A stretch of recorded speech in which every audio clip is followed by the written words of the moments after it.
இவர் சொல்றாரு வெஜிடேரியன் சாப்பாடு சாப்பிட்டேன், நான் ஆமக்கறிக்கு அதெல்லாம் சொல்ல மாட்டேன். சரி, சாப்பிட்டல, அதுல உப்பு இருந்ததா? நீ பிரபாகரனோடு சாப்பிட்ட உணவில் உப்பு இருந்ததா?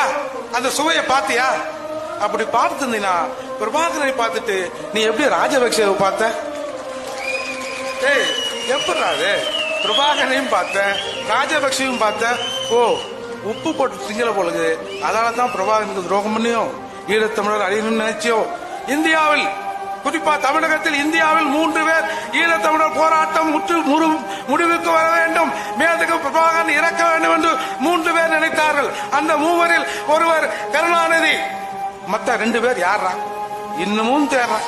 இவனா இருப்பானா அப்படின்னு இன்னமும் தேடிக்கொண்டிருக்கிறோம். அதையெல்லாம் போய் முதல்ல தேடுங்கடா. அதை விட்டுட்டு துரோகி கூட இருந்து கொண்டு இந்த மாதிரி இனத்திற்காக வேலை செய்யறவங்க இப்பெல்லாம் வந்து நிக்காது.